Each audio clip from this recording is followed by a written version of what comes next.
when everyone else is fighting, you ain't going to go to the rear with the gear. But Xander's got a leader. Sorry. Hey, I'm really sorry. Now, the tremendous host of Birds 365, also the pre and post game. And of course, I'm going to be very interested to see how he looks at Travis Bickle / Nick Sirianni. Okay, his head coach. Without further ado, we bring in Big Z, Zander Krause. What's up, Big Sills? How you doing, brother? What a day for you, man. I've never seen a guy win a game and get his ass kicked more than a head coach of any sport or manager today. I've never seen anything like this. National, you know what, Sills? He's a punchline now. The pendulum is switching. It's turning for me, and it's turning quick. We just won a football game, and all we got to talk about is him chirping at the crowd. I don't care anymore. I've already moved on. We got the win. We're 3-2. I've already turned the page on Nick crying like a little girl to the Philadelphia fans. Was it childish? Yeah. Do I understand the people who say, well, we clap back at him. Why can't he clap back at us? I understand that. Now, when you're the head coach of a $5 to $7 billion football team, there's a level of standard and professionalism that I believe you should have. Does Nick have that? No. But that also doesn't make you a good football coach having that. Now, I'm not saying Nick is a good football coach, but I think this whole thing has become an easy talking point. I mean, I flipped through 14 channels today on TV. I flipped through 22 YouTube channels. Everybody's talking about Nick. I'm like, okay, I'm done. I don't give a shit anymore about Nick wanting to scream back at the fans. And now the owner has him coming out here apologizing, looking like an insane person. I wish he would have stuck with it. I wish he would have stuck with his guns and just said, you know what? I was clapping back at them because I've been hearing everything they've been saying. I was pumped our team came out of the bye and got a win. Why couldn't he come out? Why couldn't he come out and go like this? Hey, I heard him booing me, fire Nick, and it kind of got the best of me. And why not just be transparent and say that? Got the best of me. Hey, man, you know what? My emotions got the best of me there. That was wrong, and I shouldn't have done that.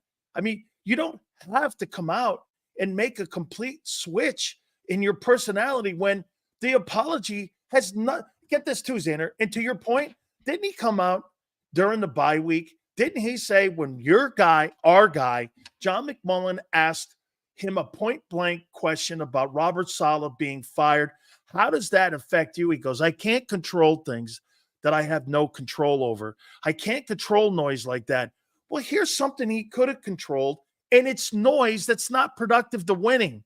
Yeah, but everything he said is counterproductive to that moment. Sills, it's gravy. It doesn't make you a good football coach. It doesn't make you a good football coach, but the things that he's saying at the podium are completely counterproductive to the success of the team. And this is where I'm going with it. You said it, and I can't thank you for saying it to John. And everyone keeps pushing back on you on it, but I think you're 1,000% right. Why is it the same shitty thing that I saw last year right now? That team looked exactly like the 2023 team yesterday. It wasn't anything different. And it's because of Sirianni's influence on the offensive play caller. Didn't matter if it's – that looked like Brian – Kellen Moore looks like Brian Johnson. There's no difference. Get this. The two guys got their – Xander, look at this. The two guys got their numbers, and you beat the Browns by 4. Isn't that exactly what that was a year ago? Close games, playing down the shitty competition. I think that's part of what Nick has done here. And I think in a way we've gone the wrong route in terms of eating it up. I mean, our team barely squeaked by the Browns. Granted, I'm happy to get a win. It's the NFL. Win is a win. I get it. Our team didn't look that great. I mean, we have some issues coming out of that football game. That was a pretty underwhelming performance. Look, we got the win, and I'll ask every Eagle fan to check in on this.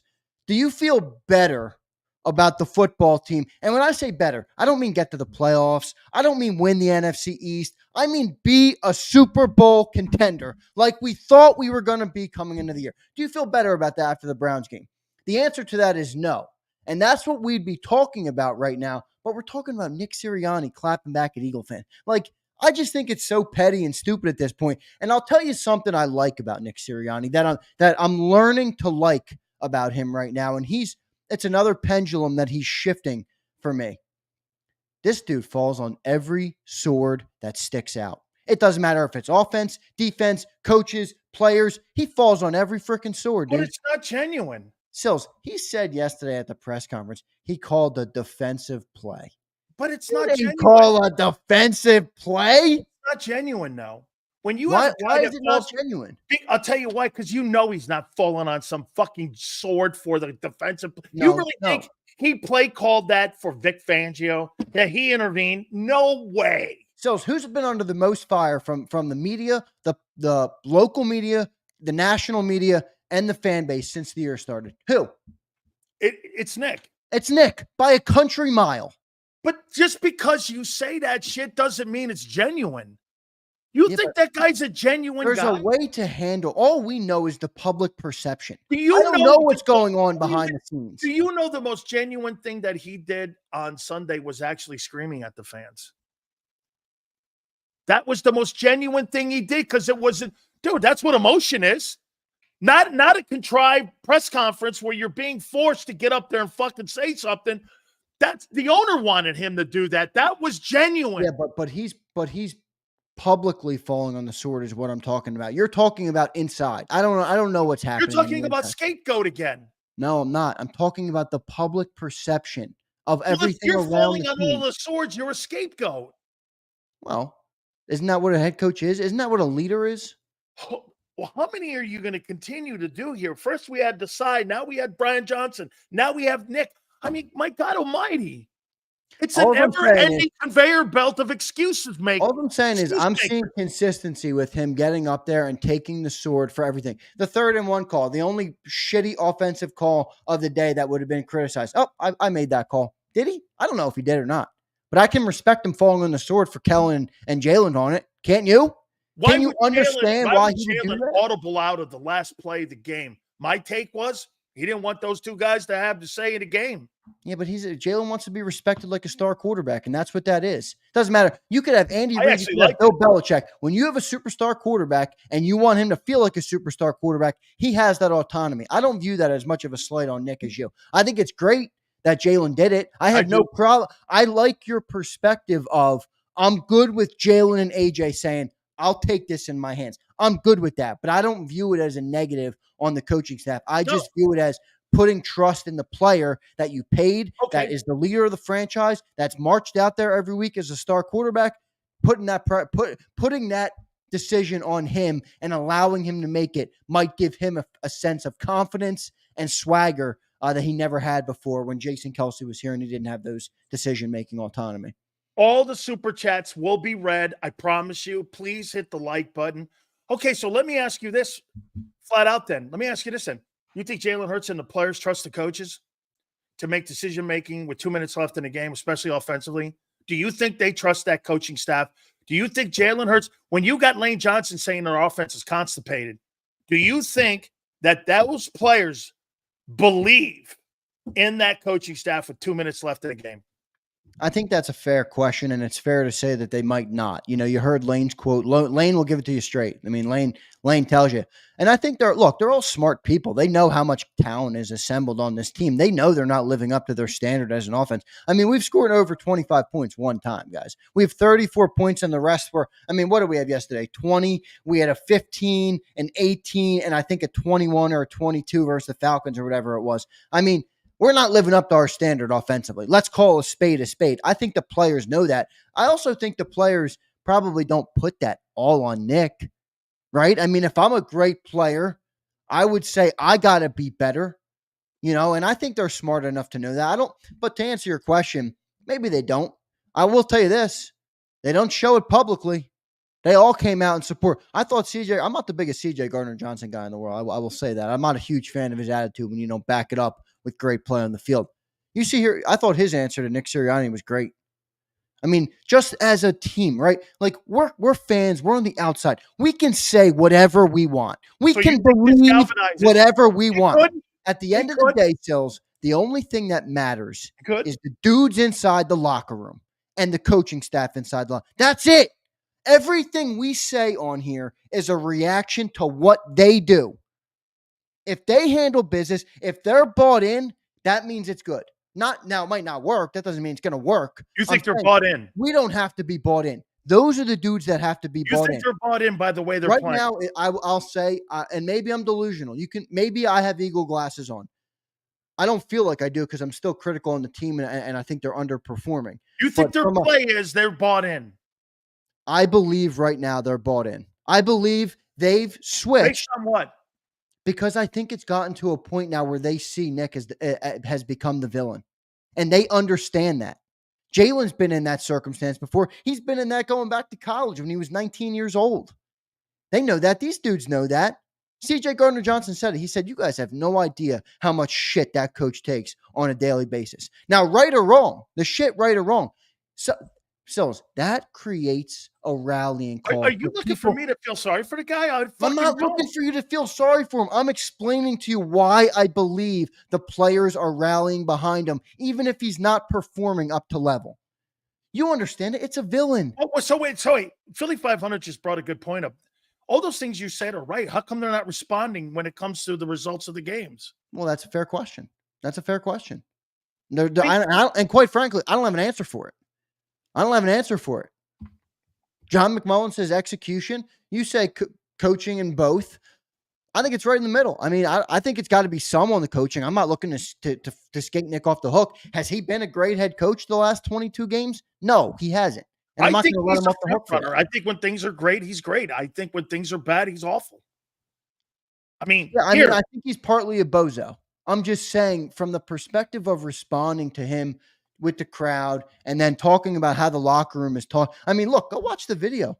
Brandon Graham, one of the greatest Eagles of all time who just played in his 200th game, is looking at that and is cracking up. And his quote after the game was, I want to see 22 Nick back.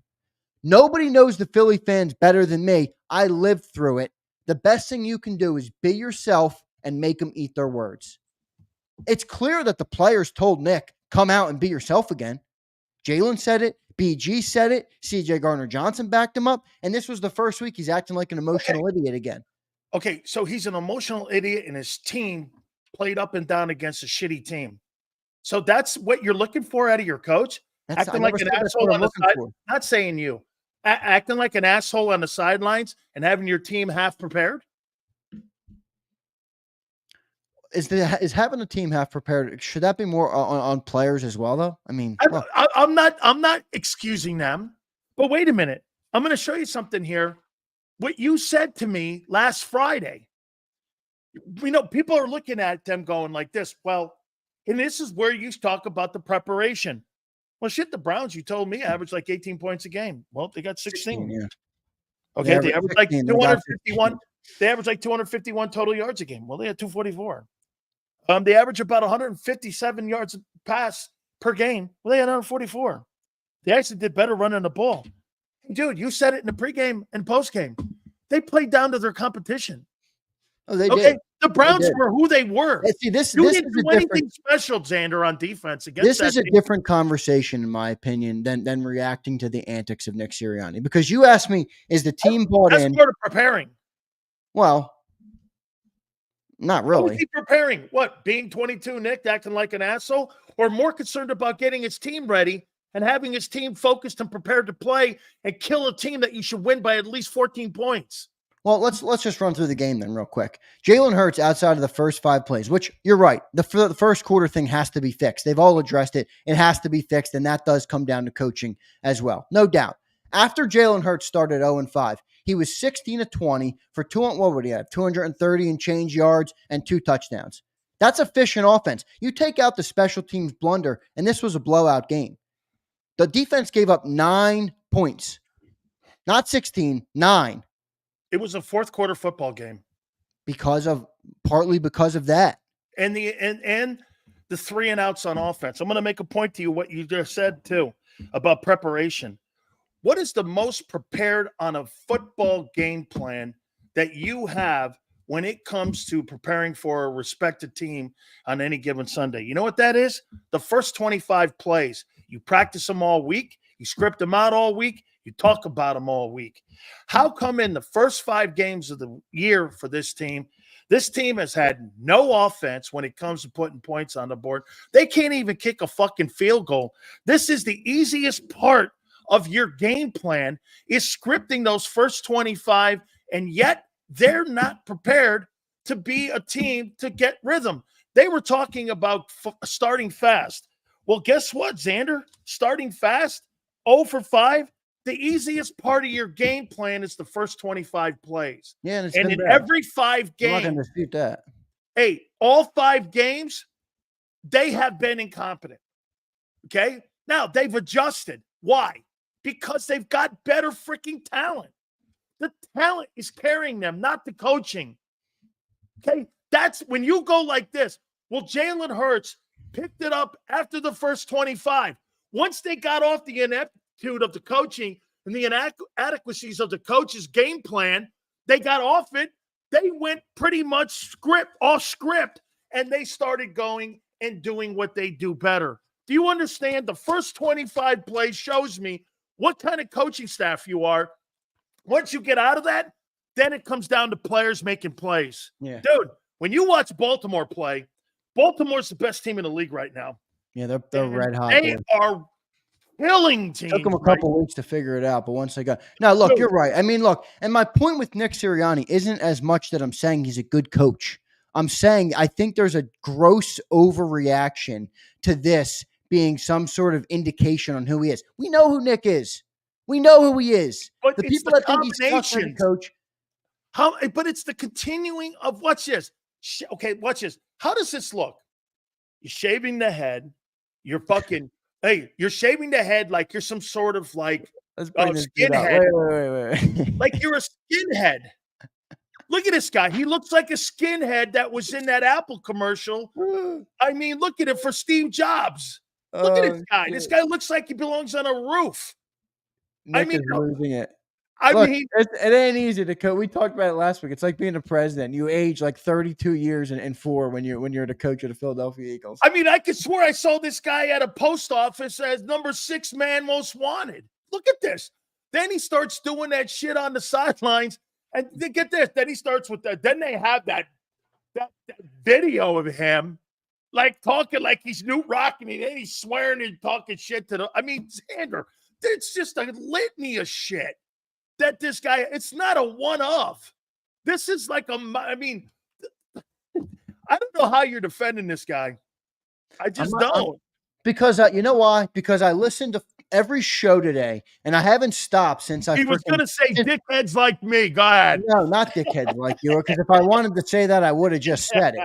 But wait, you would at least say that, but he can't be genuine. No, I listen to shows all day on YouTube, on TV, and I'm like, all right, I'm fucking done with everybody trashing the Philadelphia Eagles. I can't listen to this shit anymore. And also, it's not like they're trashing poor play. It's not like they're trashing the first 5 game play calls. It's not like they're trashing the first quarter numbers. They're trashing Nick going like this to the fans. I mean, that's petty. It's stupid. I'm over it. I listened to 5 shows and I'm like, you know what? Fuck this. I'm turning it off. Oh, my God. It's the least of our worries, and it's true. It's the least of our worries. Nick Sirianni acting like a numbnut. It should be the least of his, too. That's counterproductive. He got to pick and choose his moments better, no doubt about that. But you won the game yesterday. You got back in the win column, and there were certain things in that game you can build on. No turnovers from Jalen Hurts. Defensive line showed signs of life. Cooper DeJean and Quinyon Mitchell look like your best 2 defensive draft picks in years. They look good. AJ and Devontae are back, and they're still clearly the same guy. What's the other thing that was really evident? Vic Fangio was aggressive play calling wise on defense. Well, did he do that because the Browns defense? You're right, but it's something you can. I'm trying to look at the game now, and I can build on that. Was it perfect? Hell no. Is that going to be Mr. Op? I'm really not even being Mr. Optimistic because I still have more doubts on this team than probably 90% of the people in the chat. But I'm trying to view this game past the lens of it's almost an insult to my own intelligence to sit up here and cry about Nick chirping back at fans who have been chanting to fire him for 12 weeks. Okay, he chirped back. Who cares? So you think Philadelphia no, here's why I like where you went. You said, okay, well, the coaching performance wasn't good. Fair. Good. I agree. That is fair. But talking about him chirping at fans, I don't give a shit. I really don't.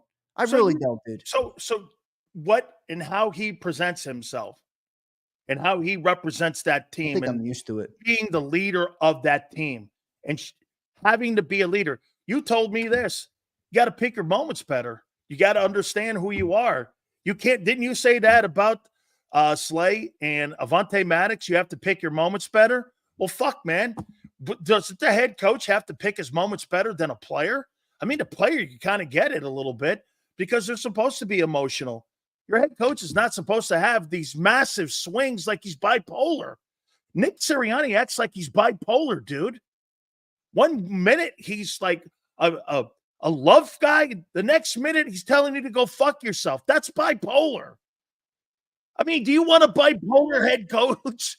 I mean, that one day you walk in, you know that guy. You walk in and you go to work and that guy's a complete asshole. The next day he's great. And you're like, what guy's going to be here today? Those are the worst people. I love the Tony Dungy guy. And I like the Belichick kind of guy. And I like the Tomlin kind of guy that does this. I'm this, and I'm going to be this. I'm not getting too high. I'm not getting too low. Yeah, but to expect that, his emotional swings are too high to be a head coach. Yeah, but to expect that from Nick is a losing expectation. We know who he is. You got the wrong guy running your team. I'll tell you what. Would you want that guy as your captain on a boat? No. If you didn't know where the fuck you were going? No, I'm not going there. I'm not saying that. Would you want him as your pilot flying you around the country? If that bad weather comes, this guy's ditching. Holy cow, man. I don't trust that mentality. That's maybe my point right there. It's a little too emotional for me. That's my biggest issue with it. It's too emotional for me as the leader of a franchise. I think that's why Jalen changed that play at the end of the game, man. I think that he has problems with that emotional mentality that they have and he has. Hey, Zander, we just saw it. Okay, and I think you're right, but I'm also going to make a point why I think that affects his play calling. If you could get that emotional over somebody having a chant and starting a chant on Fire Nick, how emotional do you think he gets with 2 minutes left in the game when he's got to make a decision to throw the ball to Barkley or run the ball? How emotional do you think that is? If he can't control himself with the fans, how is he controlling that narrative of winning a game and making the right decision when pressure's needed the most? Dude, you can't turn that on and off. You've got to be level-headed and cool when you're out there at all times. No, you're right about this, but here's what I'll say. This isn't new line of thinking for me, right? Like I've questioned Nick's emotional intelligence from the start. I've questioned what you just said from the start. Him chanting at the fans didn't change that for me. I'm not saying you're wrong. I think you're actually right on it. And to be honest, if I had to put a bet on whether Nick Sirianni is making it past the year, I would say no. I think he's going to get fired. But I'm just more speaking about where we are right now and with the reaction to this. The team bought in right now. At least it appears to me that they're bought in. Maybe I'm dead wrong on that. There's things to build on from a football perspective in this game. There's plenty to clean up. He got back in the win column. All right. I mean, shit. I'm done with the dumbed down, national shows saying, oh, Nick Sirianni's the biggest clown. Like, okay, Colin Coward, I've heard it like 44 times in the last 60 days from you. I get it. How do you think the first 5 weeks have gone? Underwhelming, and they've underperformed to what they should be as a football team. I think that's fair to say. And I think even the biggest Eagle fan, Philly 500 is in the chat, number one Eagle fan in the world, baby, Philly 500. I'm sure he would tell you he's underwhelmed. You barely squeak by the Browns. Your offense doesn't. Now, you can also look at it from the other side. All right, we missed A.J. Brown for 3 games. Lane Johnson was missing for a game. Devontae Smith got hurt. We had a little bit of an injury bug and early. The Bucs are better than we thought. I'll tell you what's not going to be good. Nick did speak about Mailata. He didn't give an update on Slay or Goddard, but he said, and he used the phrase, at least a couple games. I don't think he meant couple as in 2. I think he was saying a period of time here. So we're going to see what I think it's going to be a good month before you start to see him because I saw him on crutches and I saw him in a sleeve. And I saw the way he was walking. It looked like that could be a tear off the bone a little bit here. Zander, that could be a year ender. So, I mean, remember. I'm worried about that. That is I don't know about real year catastrophic. But Year ender would mean he had to rupture Yeah. his hamstring. Yeah. I mean, he had to explode that motherfucker He if don't it's out I for tell a you year. what, that's not just some hamstring. By the way, all super chats will be read. We swear. Also, too, please hit the like button here. All right. Hurts' performance. What was your takeaway? I was intrigued. I don't think he I like showed that word. anything. Let me put that down. Intrigued. Go ahead. Yeah, I mean, he didn't move the needle on where I am on him as a player. Like, I think you said it best. That doesn't happen in one game, right? That happens in a collection of games over time where you show signs of progress and development in multiple areas. That's not going to happen in one football game. I'm intrigued by the no turnovers, the cleaner play. I'm intrigued by the completion percentage. I'm intrigued by the how he handled the blitz, and that's a bigger sample size now. All 5 games, I think he's handled the blitz pretty well, especially when you compare it to how he looked last year. The things I'm still concerned about are I still don't see him reading the field like you want a quarterback to read the field. I see him, and this is going to be mass now with AJ and Devontae back. He just has so much faith in those guys. He almost doesn't have to read it, right? Once he identifies it's single coverage or man coverage on AJ or Devontae, that ball's going to them for But it better or becomes for worse. predictable. Now, AJ Brown's good enough to get away with it, right? The touchdown pass was somewhat of an underthrown ball. Still looked good because AJ Brown adjusted, made the perfect throw. The end of the game pass, I mean, if you don't have AJ Brown out there, you could go, man, what a dumb decision there by the quarterback to make that pass. You have AJ Brown, he bails you out. There's still a lot of things he has to get a lot better at as a quarterback. I'm not convinced he's ever going to get better at them. I think this is who he is. But if he plays like, here's the thing. Remember I said, Because, Xander, if he because just wait, plays. let me finish though. There's a large portion of people who are completely out on Jalen Hurts, and I understand it, right? If Jalen plays like that, turnover-free football, get the ball in the hands of your playmakers, our offense is good enough to win games and potentially get back to a Super Bowl. I'm not saying yet that it's good enough to win. I don't know that to be true. But if he limits the turnovers, limits the mistakes on his end, doesn't put the ball in harm's way, and finds the playmakers, that's a good recipe. I mean, we're not asking him to be an elite quarterback. We're not asking him to play like the $50 million price tag he has, but I'm asking him to do that, and he did that yesterday and at least made big strides in doing it yesterday. Can And I that say- would be my most positive takeaway from Hurts. But like I said, I think there's still a lot for him to work on and to prove over the next couple of weeks. Turnovers being number one. You got to do that multiple games. It can't just be a one-off. You're right, but here's why he's limited. Now, I saw something for the first time, though, that maybe may change that narrative. I told you guys if they throw the ball 25 times and run the ball over 35 times, you'd win this ball game. And that's pretty much what he did. He was effective in throwing the ball. It became a little too predictable, but the Browns had so many injuries in the secondary that was not going to be an issue. And that's why Schwartz had to start bringing pressure and why Schwartz had to start. And I thought that the Browns D-line did a nice job at stifling the run and putting the ball in Hurts' hands to have to make them win. But here's where he's been limited in his career when it comes to trying to win a Super Bowl or to be a consistent championship quarterback, which he's not right now. And he never has been except for 1 year. And that is this. He took the onus on himself, that final play, to say, I'm going to win this. I'm going to end the clock. They have no timeouts left. I'm doing this. The great quarterbacks, Mahomes in the Super Bowl. Andy Reid said that Mahomes changed the play 5 times in the overtime to bring that thing home because he saw the vision of the game.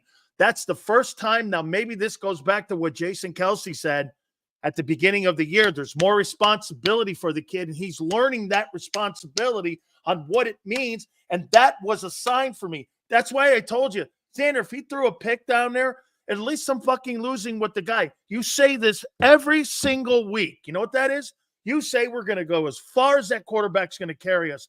We are not going to go as far as Kellen Moore carries us. We are not going to go as far as Nick Sirianni. We're going to go as far as that dude right there in his decision-making. Now, when you take that into your own game plan and your vision of how you're seeing the game, that's growth. That's a quarterback that's going, No, I don't think that, man. Let's check out of that and let's end this bitch. Let's not take any chances. All right. A.J. Brown is going to outjump that guy. You know why? Because A.J.'s the second best player on the field. And that's exactly what he did. And I loved it. I thought that was the first sign I actually saw on the field leadership by the quarterback. Yeah. Look, I liked it too. I think we did name some positive things there that he did yesterday. There's no doubt, though, Cilio. I mean, he has his The overthrows, the underthrows, the like. He has deficiencies as a quarterback. Every quarterback has their set of them. Jalen does have some that are glaring that some people will never get past. I'm not denying that they exist. I understand that they exist, but what you saw yesterday is a version of Jalen Hurts that is much more conducive to winning than the one in the last 11 games was, or 9 games when he had 9 straight games of That's his turnovers. ceiling, though. That's his Yeah, ceiling. and that's a fear. That's a fear of mine. That's a fair. That's But that's I good don't want enough. to say that's his ceiling, but that style is his ceiling. That's right. How about this? In that room with 260 to 270 and 35 yards rushing with touchdowns and moving the sticks, that's who he is. Dude, it's 6 years in the league. This is who he fucking is. You know, Tom Brady, dude, the only thing he got better at was reading defenses. But why can't Jalen get better at that? He will. We're talking about a guy's 4 year. But here's my question. Some guys are just better at that, though, Xander. I know, and I get that. And I really do. Process it quicker. But if Jalen gets marginally better at that, won't that naturally improve some of the other things that we like? Will. You know, there's a viral tweet going on, and I think it's our great friend. But when you keep changing coaches out year in and year out, that process becomes 1% incremental improvements. Whereas in Kansas City, it's 5 to 10 because he has one guy, one voice, one system, nothing's changing. Right. Makes your life a lot easier. Yeah, makes your life a lot easier as a quarterback, no doubt about that. You know, and there's a big viral tweet going around. I think it's our great friend Thomas Mott. Big shout out to Thomas. He was on Birds 365 last week. Does a great job on YouTube. But he put up a chart of the route that A.J. Brown ran from like this year to last year, and they're very similar. And that's, you know, many are like, oh, it's not Kellen Moore's offense. And my question remains, and I said this last week, is it Kellen that's calling the same offense as Nick, or is that just the offense that Jalen Hurts needs you to call? Right? Because A.J. Brown's not cutting over the middle of the field. Why? Is it 2 straight coordinators and multiple offenses that's happening? Or is that because Jalen's not finding him over the middle, so they're putting him on go routes where they're going to use him? I don't know. I mean, I think it's a fair question, and that's where I think you'll want to see more development from Jalen, and maybe he never will. But even if he gets marginally better at reading defenses, Big Sills, wouldn't that lead to him being better at some of those things? More accurate. Right. And by the way, Forrest Hill brings a great point up. Dude, still, what was the number one glaring thing again? Is going across the – he does – they don't go want him going across the middle. Right about this. I mean, and you pointed it out, right? Because I'm like, oh, well, at least he threw over the middle back in week 1. And you're like, yeah, and he had 2 picks. Yeah. You know? That's why the turnovers are – get this. And here's the problem that I had a little bit with the game, though. Now, this is technical, Xander. That was a problem that I had. So AJ and Devontae get back. They brought motion back. Dude, if I'm a coordinator, so when those guys aren't on the field, they're not going to run motion. Motion is going to be a decoy if they do. Dude, he's so comfortable with those 2 guys, and I get it. I totally get it. But when those guys aren't on the field, man, the entire mentality of the offense, motion, who you're going to, even the routes are different. The whole thing is just different when you don't have those pieces around him. This is why he can't carry a team. Dude, it shouldn't matter. I'm not saying you're going to have the same results if AJ versus Bob J or BJ is out there running. It doesn't matter. I get it. But, dude, you can't look that lost when you have a different guy in there. It's got to be the same offense, and you got to execute the same style of play. He can't do that. He becomes predictable, just like Brian's saying here. They're going to catch up in 2 weeks on this whole thing here again. They're going to catch up on him. Xander, right here, man, right here. It's a fair concern, no doubt. You know, and I appreciate the perspective. I think it is good, and you know, Jalen's got a long way to go. There's no doubt about that. I'm not saying that he doesn't have his issues. like you always say, That was a good step if I forward, was though. drafting a quarterback, I wouldn't draft Jalen Hurts. That's not my No. pick, type of a dude.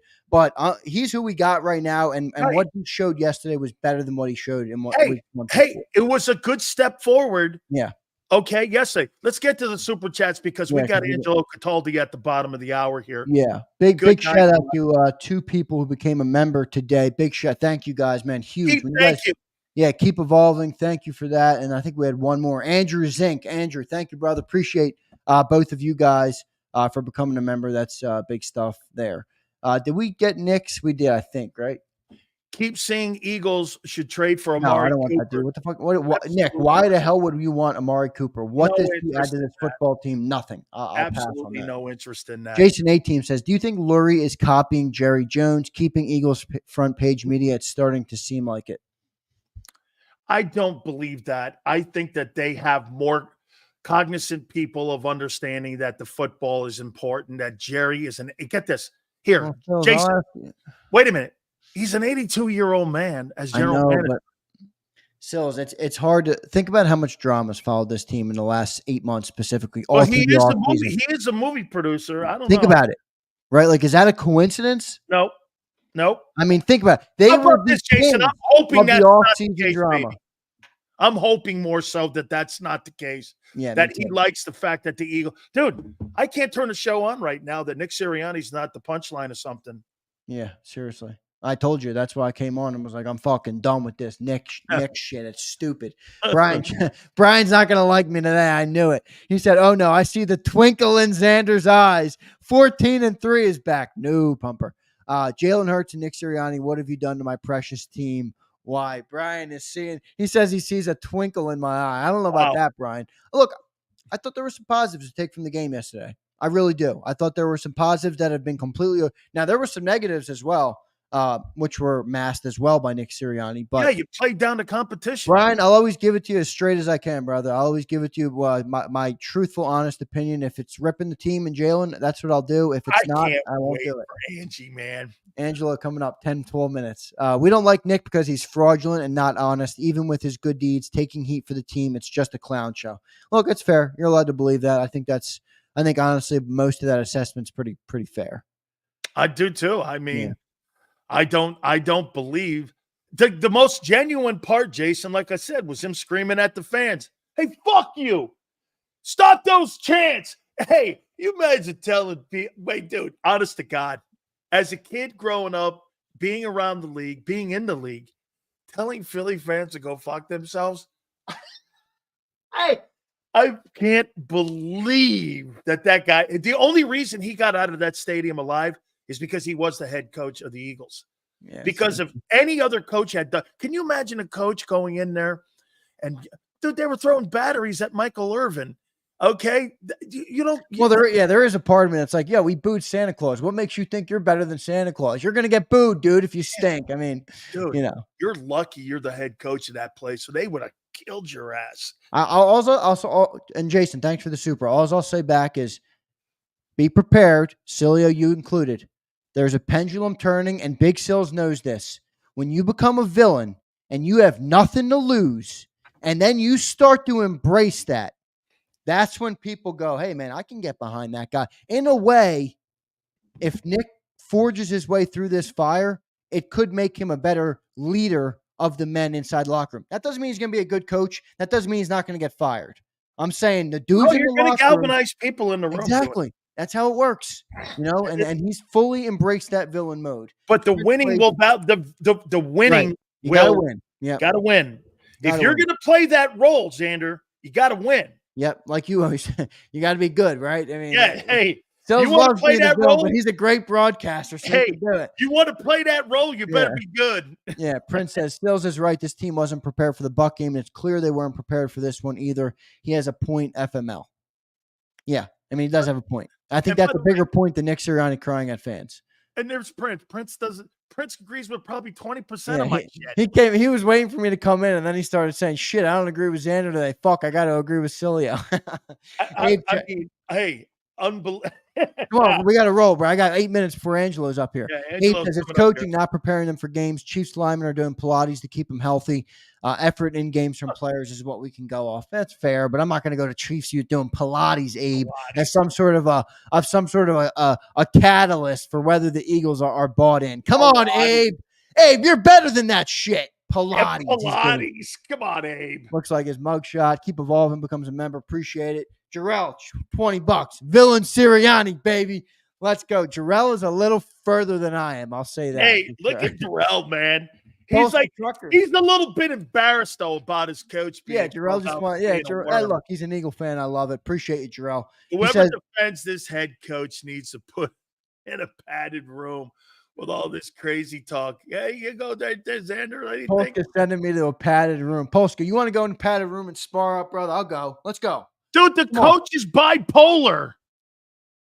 The coach is bipolar. I'm not denying that. Brian says we have a lack of leadership between the quarterback and head coach. The head coach is the team goofy, and the QB is the mute.